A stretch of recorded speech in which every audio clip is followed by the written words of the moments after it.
Bueno, vemos acá la palabra en Primera de Pedro, capítulo 3, versículo 20 quedamos ayer, el 21 vamos a tocar, pero lo voy a enganchar al 20 porque va enganchado, dice así la palabra. Los que en otro tiempo desobedecieron, esto era el espíritu como tocamos ayer, encarcelados, que lo vamos a desarrollar bien mañana. Cuando una vez esperaba la paciencia de Dios en los días de Noé, mientras se preparaba el arca, en los cuales pocas personas, es decir, 8, fueron salvadas por agua. El bautismo que corresponde a esto ahora nos salva,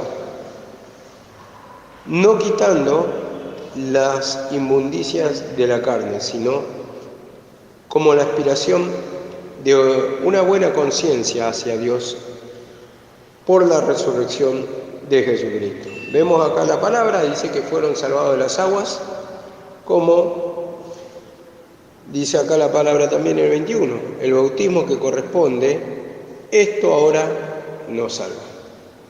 Vemos acá la palabra como va tocando sobre el bautismo, las aguas, lo va relacionando, dice, y sobre todo acá quiero hacer énfasis, no quitando las inmundicias de la carne, lo exterior como lo hacía la ley, sino que como la aspiración de una buena conciencia, o sea, la limpieza del alma, de nuestros pensamientos, por la resurrección de Jesucristo. Entonces, vemos cómo tiene poder la resurrección del Señor, el sacrificio del Señor, que a través de nosotros confesar el pecado y creer en esa manifestación que fue derramado poder, ya no es como en la ley se hacía que limpiaba, pero lo exterior, como dice acá la palabra, la carne, el cuerpo, pero el alma no podía limpiar.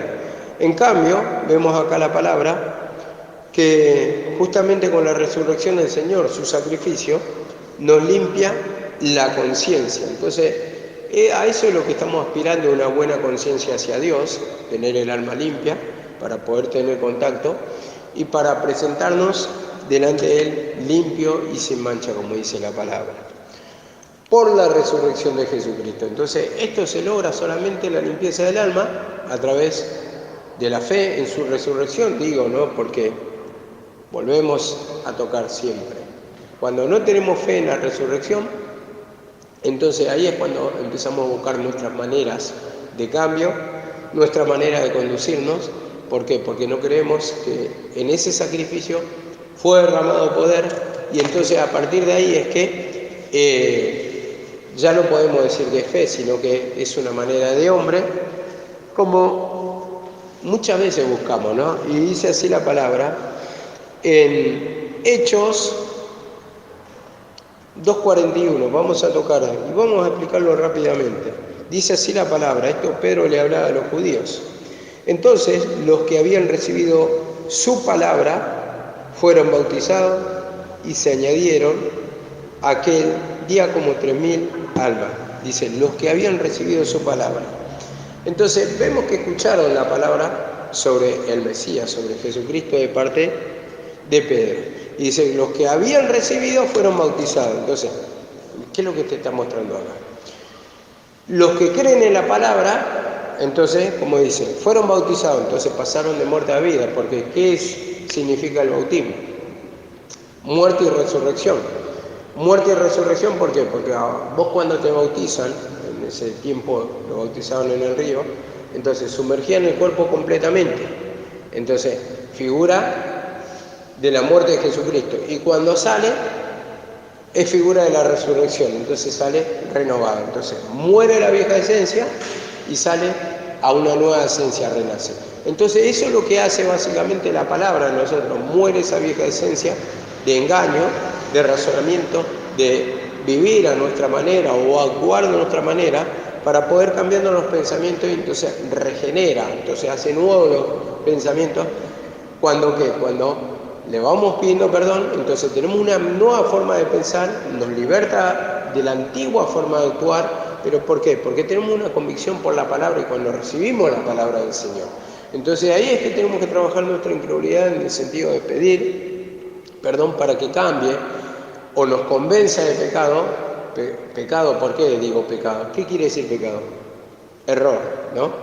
Para que nos convenza de nuestros errores, de caminar en error, porque nuestra vida es un error en el sentido que decidimos mal, y eso es lo que nos trae frustraciones, nos trae mala suerte, se van cerrando las puertas, porque tenemos una convicción natural, vivencias naturales, una forma de actuar natural, que es la que estamos convencidos, no lo hacemos con mala intención, pero ¿qué pasa?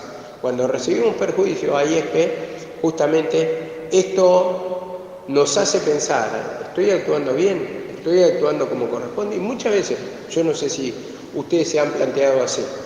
Por ejemplo, ¿qué hago de mal para recibir tantos perjuicios? Si tanta gente mala actúa mal y recibe bien, entonces, justamente ahí ya tenemos un indicio de que estamos ciegos, que nos vemos, la falta, y el Señor nos quiere abrir la vista para guiarnos, ¿no? Pero no es porque Él nos quiera dejar en ese castigo, nos quiera castigar o quiere que solamente dependamos de Él. Es que nos quiere sacar del pozo donde estamos.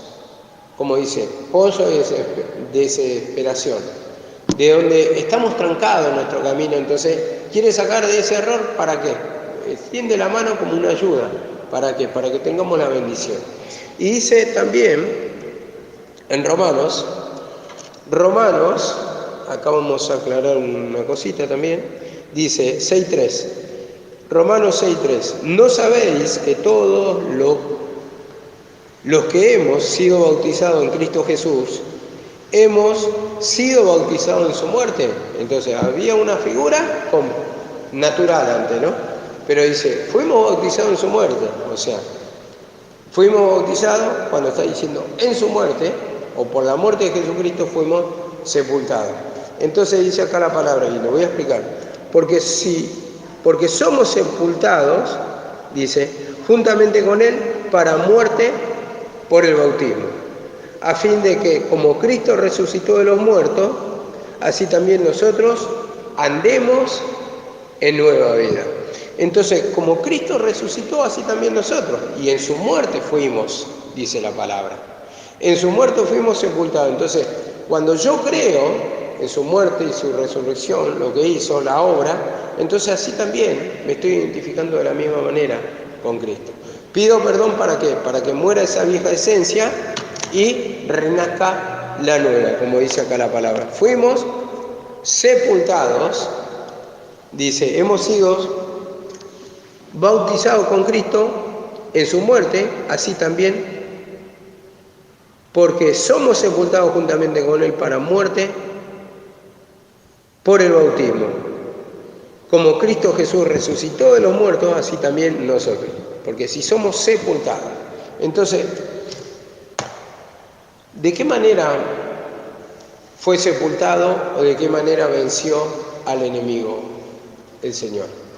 A través de la crucifixión. En la crucifixión muestra otra figura, ¿no? ¿Qué es crucificado el qué? El pecado. En ese sentido lo está hablando. Entonces la sepultura también, porque esa crucifixión lleva a matar y matar la vieja esencia. Entonces así también nosotros matamos esa vieja esencia a través de la humillación, estamos crucificando para que muera esos pensamientos viejos, esos pensamientos que nos traen derrotas. Entonces, a partir de que muere eso, ¿qué nace? La vida de Cristo. ¿Y por qué lo matamos? Porque nos estamos despojando. Estamos creyendo que el Señor tiene poder para ponernos esa nueva esencia o para que actúe esa nueva esencia en nosotros. Y por eso estamos entregando a la vieja. ¿Por qué? Porque confiamos que el Señor nos pueda resucitar a una nueva vida, que va a transformar nuestra vida. Entonces necesitamos que muera la vieja creación y nazca el Espíritu de Dios en nosotros. Esa nueva esencia de gozo, de paz, de alegría, que son los frutos en sí, los resultados en sí, pero que ponga pensamientos nuevos, la dependencia de Dios, el tomar la cruz. Y como dice acá la palabra, que dice, todos hemos sido bautizados en su muerte. Ya les está hablando, no es de agua era por figura, pero ahora es en lo espiritual. Esto está diciendo acá la palabra, hemos sido bautizados en su muerte. Entonces cuando Él murió, ya todos somos bautizados, no necesitamos un lavamiento de agua o un bautismo de agua, porque era figura de su muerte y se y su resurrección. Entonces por eso está haciendo acá una comparación. Y dice, porque somos sepultados juntamente con Él para muerte en el bautismo.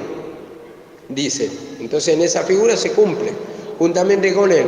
Como Cristo resucitó de los muertos, dice, por la gloria o por el poder del Padre, así también nosotros andemos en novedad de vida.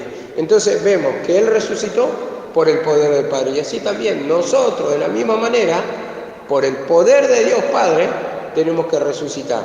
Pero para eso tiene que morir primero. Para resucitar, ¿qué tiene que haber? Una muerte.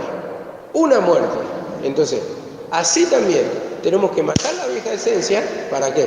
Para que gobierne la nueva, o resucite la nueva, o nazca la nueva creación. Y dice así la palabra en Colosenses 2:12. Colosenses 2:12 dice así la palabra: sepultados con Él en el bautismo, en el cual también fuiste resucitado con Él. Sepultado con Él en el bautismo, en el cual también fuiste resucitado con Él. Hay otro versículo que dice, si morimos con Él, resucitaremos con Él. Es la misma comparación. Entonces, habla la sumersión de muerte. Y el levantarse, el salir fuera de las aguas, habla de la resurrección. Entonces vemos cómo pasamos de muerte a vida. Y dice también, quiero tocar otro versículo,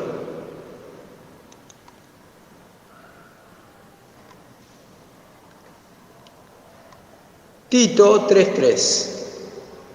Todo para desarrollar el versículo 21.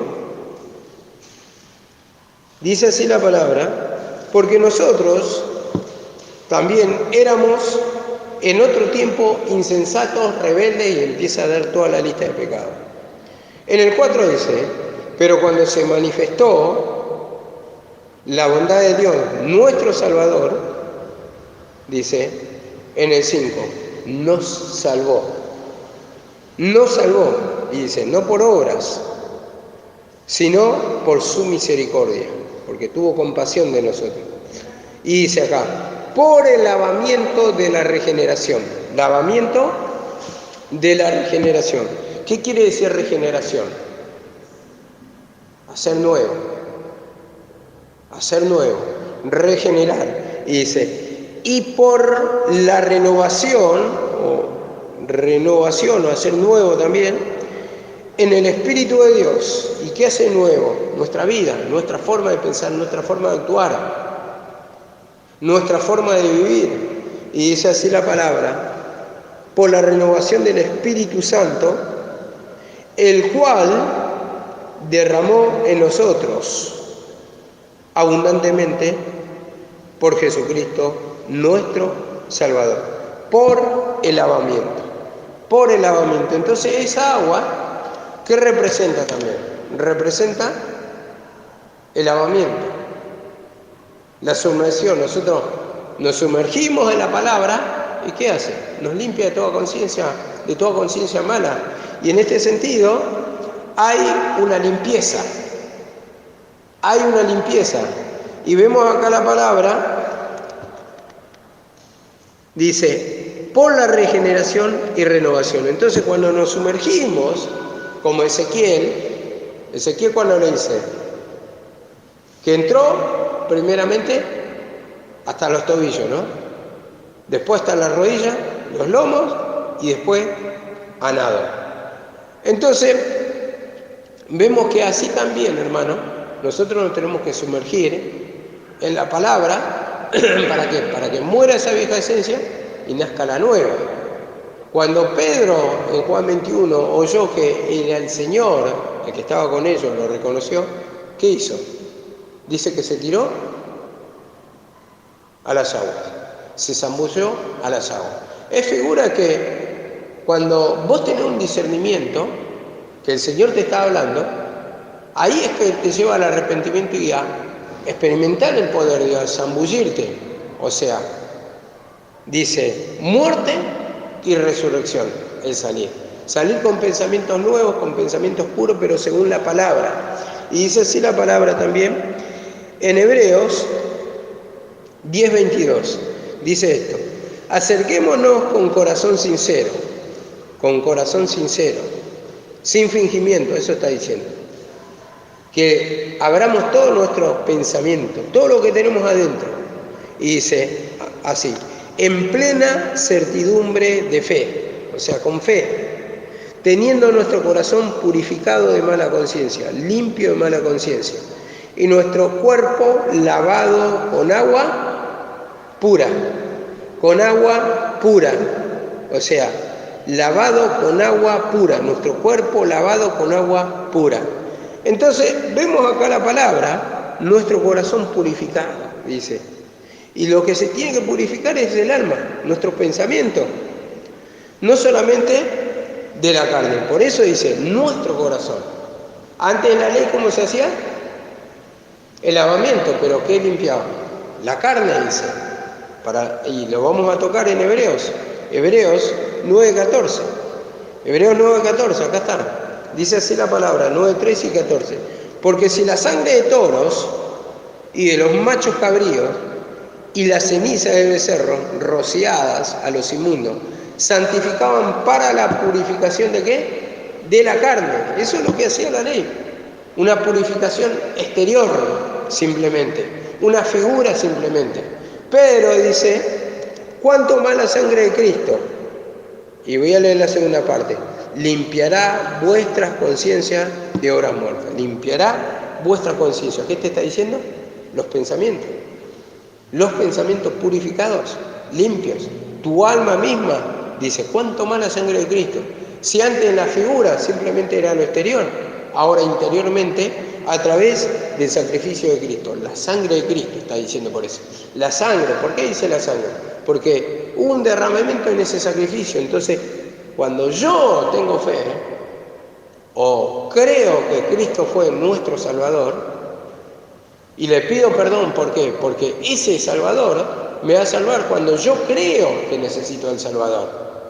Si uno no reconoce su pecado, va a estar en la misma condición y no va a creer que en el sacrificio es redimido, es rescatado, es transformado. ¿Por qué? Porque no va a ver su pecado. Entonces, no confiesa. Entonces, ¿para qué necesita un Salvador?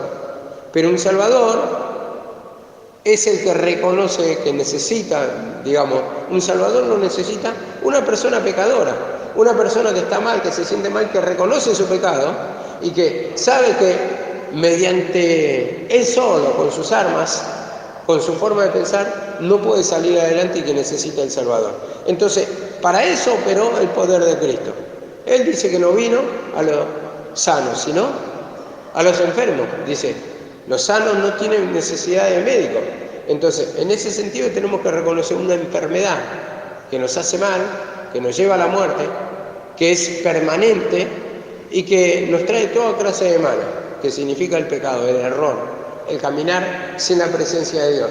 Entonces, por eso nos quiere acompañar en esta vida. Encomienda a Jehová tu obra y Él hará tu vida. ¿Para qué? Para que Él empiece a transformar, porque Él nos va a llevar como un camino correcto. Las cosas que nos vemos, Él las va a ver, Él va a decidir por nosotros, o Él nos va a despertar la mente para que decíamos según la palabra, porque según mi carne hay conveniencia, según mi manera hay conveniencia, y según mi manera, si yo pensaba de la tarde, yo no predico. ¿Por qué? Porque si me quedaba media hora más, ya 6.000 pesos más, 7.000 pesos más, y a mí me convenía en el bolsillo. Pero en el alma no me convenía. ¿Por qué? Porque de a poquito va entrando y te va endureciendo y otro día decido otra vez y así, y me va robando la palabra de la semana. Y por lo menos yo le tengo, por agradecimiento a Dios y por el servicio a Dios, darle el tiempo para Dios, cumplir con el Señor. Porque lo que te da Satanás por un lado, que vos decís que vas a ganar tanto, te lo roba por otro. Te va robando en una rotura en la casa, cualquier cosa, que te va arrebatando la plata por otro lado. Lo que ganás un día, lo perdés al otro. Entonces, vemos que le tenemos que dar el tiempo para Dios, porque Satanás es astuto y nos hace decidir mal también. En la semana tuvo 2 malas decisiones que, me trajeron un perjuicio económico. Pero ¿qué voy a añadir a la ganancia, metiéndole más horas o más días o qué, o no predicando. Si solamente lo que voy a traer es más miseria a mi vida. Entonces ahí tengo que reconocer, fueron malas decisiones que tomé, en el sentido del viernes, me hubiera quedado tranquilamente, no hubiera tenido un accidente, al otro día no iba a trabajar, ese día fue el mejor. Bueno, ese día fue el mejor y me tenía que haber quedado. Realmente, para no ir al otro día fui, no gané lo mismo, otra vez, sí, no quería ir, pero bueno, fui para recuperar algo, dije. Y cayó el lunes, y me sucedió esto, el pinchazo de la bici, y uno no quiere perder, pero esas son las luchas de Satanás. Entonces, no quería perder y después voy, no voy, ¿qué hago? Y entre esos enojos que se me bloqueó un poquito la mente, al final no pude predicar, porque podía haber predicado el lunes y hoy me podía haber quedado hasta más tarde. Y así, darle tiempo para Dios, pero decidir bien para que te guarden esas decisiones. Y ahora uno por experiencia va aprendiendo que hay días para el Señor, hay días que nos dedicamos para nosotros, pero siempre ese tiempito de escuchar la palabra, el Señor, digamos que nos va pidiendo ese tiempito de servicio. Entonces, a ver, uno tiene que dar, como dice, siempre lo decimos, al César lo que es de César, a Dios lo que es de Dios. Hay tiempo, dice que todo tiene su tiempo, dice en Eclesiastés. Tiempo de nacer y tiempo de morir. Tiempo de llorar, tiempo de reír. Y así, todo tiene su tiempo. Hay tiempo para Dios, hay tiempo para nuestra vida, que, bueno, lógicamente tenemos tiempos naturales para alimentarnos, para ganar plata o lo que fuere. Pero todo tiene su tiempo. Entonces, en ese tiempo que nos da la vida, ¿por qué el Señor pedía el 10%? En la antigüedad, las primicias, o el diezmo, como dice. Vemos. ¿Por qué? Porque ahí también está representando parte de nuestro tiempo. Un pequeño tiempo te pide, para un poquito. Te voy a alimentar espiritualmente para que tengas fuerza para mañana, para que tengas purificada tu mente, para que tenga claridad, si no, se va con la turbación, se va con los afanes, se va el tiempo en tu mente, y por más que quiera añadirle hasta estatura a un codo, no lo vas a lograr. En el sentido, querés ganar, pero después te saca por otro lado. Y vemos que así astuto Satanás, entonces renegás, te enojás, ¿y contra quién te enojas? Con Dios. No te enojás con Satanás, nunca le echamos la culpa a Satanás. No, Satanás no tiene la culpa, ¿quién es Dios? ¿Por qué no me bendice? ¿Por qué permite estos perjuicios? Y Satanás por el otro lado, como es padre de mentira y de engaño, prácticamente no es descubierto. Entonces en este sentido nos da el discernimiento por la palabra, porque después que decís, bueno, tal vez no gané lo que tenía que ganar, pero después te añade por otro lado. Pero también tenemos que ser sensatos. El alma, lo que descansa, de actuar correctamente. Y si no gano también el alma, la que va a reposar. Entonces, en ese sentido, se trata acá, que muchas veces también, como dijo Pablo, si es necesario aún me gastaré lo mío. Y muchas veces uno pierde en el camino del Señor. Pero uno tiene que estar tranquilo si actúa correctamente, no en perjuicio nuestro, en desmedro de nuestra vida, sino que lo que estoy diciendo es que hay que actuar como la palabra lo dice, como corresponde. Entonces el tiempo para Dios tiene que estar siempre en oración, en palabra, en escuchar, y uno sabe y va discerniendo por la palabra. Y cómo su mente está, su condición, si el Señor te va hablando, si el Señor te va quebrantando, si tenés libertad para orar, si sabes que tu alma se va alimentando cada día, se va fortaleciendo con el conocimiento de la palabra y en el sentido de sentir la liberación. Y dice así la palabra: